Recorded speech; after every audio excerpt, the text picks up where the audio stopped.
Hello, YouTube. It's Logan Trimble again, and here's the long overdue review of Are You Afraid of the Dark 2018. I know I reviewed the first episode and my initial reactions to it, and as you all know from that video, I have nothing but good things to say about this reboot. I mean, it has a lot to offer. Like I said before, it is a love letter to the creators such as DJ MacHale for the original series. So, what did I think of the whole limited series? Honestly, I thought it was pretty good. Now, keep in mind, I'm judging this by kid standards. I mean, I grew up with Are You Afraid of the Dark, and I know the standards it lives by. And yeah, the episodes, they were campy back then, and there's always one kid against the other and a supernatural aspect in every episode. But Are You Afraid of the Dark was definitely a hit or miss show. Honestly, though, I gotta say that this reboot does deliver.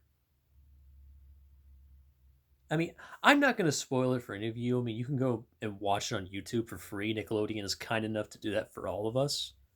So I'm not going to spoil all of it for you, but overall, it's it was a pretty good story. So, what happens next?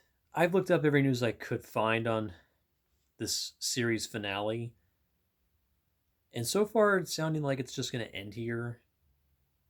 How Brian Robbins, who's now president of Nickelodeon, is not going to let it continue. However, though, I would not be offended if this show did continue. It does deserve to keep going on. It really does.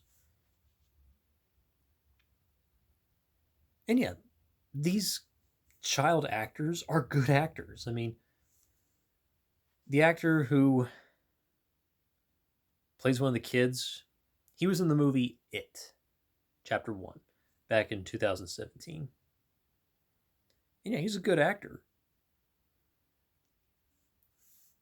But yeah, I mean, these kids really did prove that they can carry this series. Now, if this does get picked up as a full time show, a full on reboot with a couple more seasons ahead, I would not be offended at all if the show did have a campfire story or have it alternate between, campfire story and a problem that the members of the Midnight Society are having.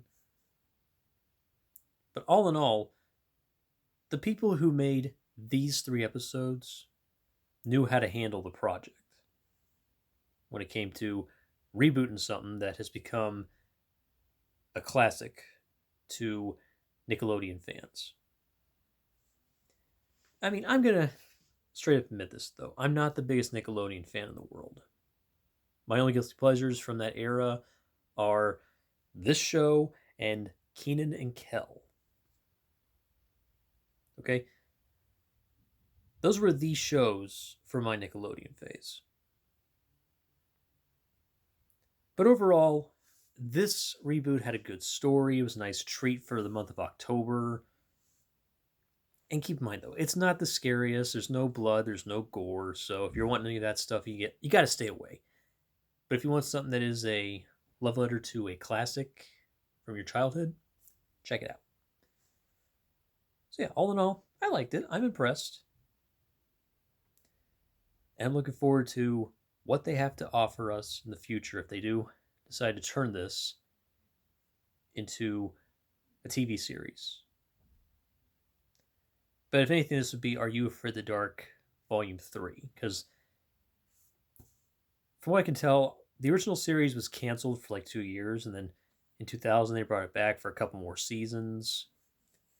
And Daniel DeSanto, who plays Tucker, who's Gary's brother, who's the leader of the original Midnight Society for us, he essentially filled that role.